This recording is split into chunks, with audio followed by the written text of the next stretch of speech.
Hello, we are Tally and Trina. And today is our first vlog that did not go as expected.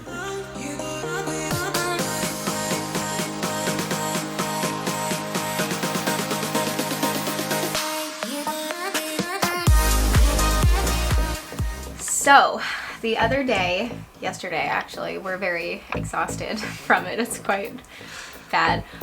Yesterday we went to go help out some friends out in the Cave Junction area by the Slater Creek fire, and the firefighters had backburned in order to fight the fire over by their house because it got within 40 feet of a couple of their houses. Yep. And they had accidentally burned all of their water lines. So during their backburning, the water lines that they actually ended up melting supplied drinking water and power to this community. So our job was to survey it and find out how much pipe was needed and what was burned. Tally has full Nomex, fire-resistant gear, and fire boots, Dana fire boots.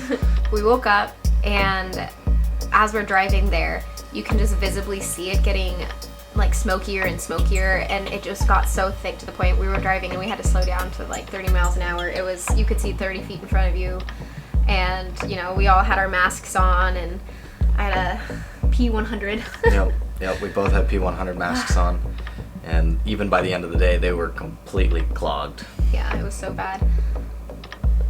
So once we arrived, we started surveying the water lines that had melted, and it was pretty intense. The fire got within about 40 feet of some of the structures out there. A couple of the houses, yeah. So as we're surveying all the water lines, we're hiking, and all of a sudden we just see a live fire. And not gonna lie, I kind of panicked a little bit. We were less than like a 5-minute walk from the house that we had left, and in between that house and another house, there was another house between that. So it was so close to the houses, and we're just like, oh my god, what do we do? Like, we saw a shovel, and we literally went back to the house, got the shovel, started putting the fire out. Putting dirt on the flames.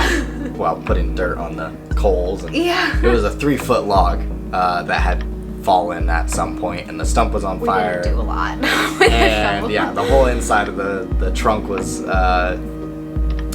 engulfed. Yeah. So. And then on a walkie-talkie, somebody was out there, and he had multiple fire trucks, and he was like, you know, so we got on the walkie-talkie, we're like, hey, we're by this fire, like, if you want to come over. And he's like, oh yeah, I'll be there in a minute. Yep.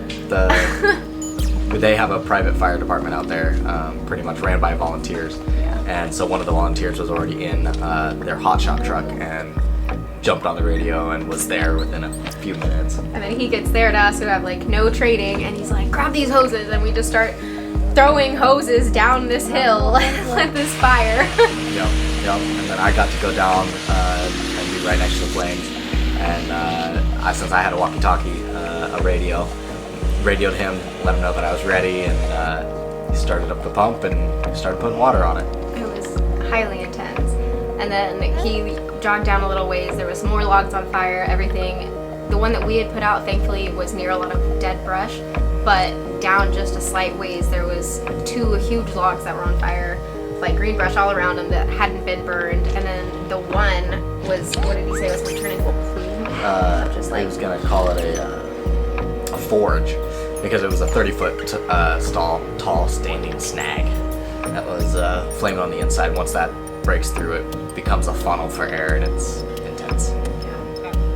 So then at that point, we had separated because Tally went with him to see if he could help out anymore.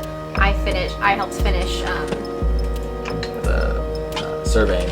I went and then helped surveying, and when we met back at the house, all of a sudden we're, you know, driving to the next spot to drop off some more stuff, and on the radio, the guy was just like, we need, like, there's another live fire, like, embers fell, like, come meet us here, like, right now. And we're just like, I'm like, okay, let's go, Tally. So we went, picked him up, and then he's just like, take him to the next fire truck, it's full, like, pick him up, like, Tally and him, like, just jump out of the truck. Jeremy and I are just left there, like, what just happened?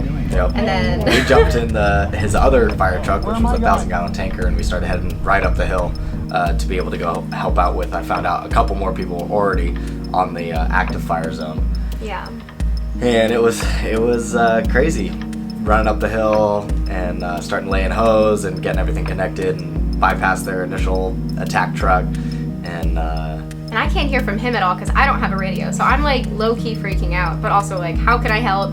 And so Jeremy and I, the guy that, you know, needed all the help, he was like, hey, there's some fire hoses at this house, go get them. So we were just like the errand boys of the day. Yeah. Like we went and we rolled up a ton of, like, over 200 feet of fire hose and dropped that off. And we also went and got a V-Jax pump, dropped that off too. We kind of like looted this one guy's house, but we had permission, it was fine. But in order to drop it off to those guys, we literally had to meet them at a creek because, you know, we couldn't go across there unsafe and stuff. And so I met them at a creek, dropped that off, and then you guys took it. Yep. So then we grabbed it and we brought it to another creek, which was only a couple hundred feet, to the bottom of the hill, which was right below where the active fire was.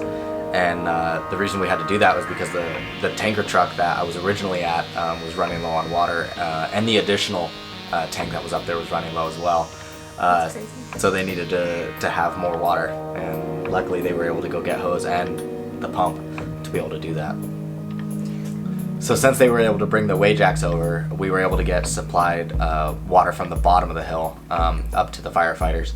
And at one point she ended up coming over and sitting with me at the Wajax and watching them spray water on all the different routes that are still going on. Luckily by then there was no flames or nothing. It was just smoldering stumps mostly that we were putting out, just little hot spots, because they were able to knock it all down, which was really vital because there was another house above there that was in a bad position. And by then also we had been there 4 or 5 hours almost, just helping them put out these fires and just like delivering whatever we could. And our adrenaline at this point was like crashing, and by then our friends came and like we went back across the creek and they picked us up, and the firefighters, we like told them everything that happened and just like walked them through every single step, and they were just like, pretty much they were like, good job. Good job, keep it up. Yep. And then they left. All of our resources are on other parts of this fire, so good job. So that was a good feeling. That was good feeling. Yep. But one of the guys that we were with too, I talked to him a little bit, and I really loved what he said, that, you know, he's like, I wasn't a professional firefighter at all, but it just felt good to, like, you know, be the delivery guy, you know, anything to like help out the people who are literally putting their lives on the line. Like, we were just happened to be there, and that was just a crazy once in a lifetime experience. Yeah. But Yeah. you know, and that was just a few hours for us. Like, we were there 10 hours tops, and so for us, we're dead today. And talking to them, they were like loved that we were able to be there, even though we were totally untrained and totally, you know, not professional firefighters at all. Just bringing them what we could bring them. It takes in a safe team, way. and they just needed more people, and it was just lucky that we were there doing some surveying and were able to help out and able to drive the trucks to what they needed. But that being said, thank you to every single firefighter that is out there fighting these fires right now. You mean so much to all of us right now. Just thank you. You're everywhere, and you guys are exhausted and amazing. So keep going. Okay guys, so it is the end of our video, and we just wanted to say thank you so much for watching. Like Tally said at the very beginning, this is not what we were expecting our very first vlog to be about. Not at all. We got a lot of hiking videos coming. Yeah. We got a lot of, we're building a box truck into a little van life together. Van life soon. And those videos will be coming, so just like and subscribe, and let us know what you think in the comments. Also comment below if one of your favorite places that possibly got burned by the fire or touched by the fire.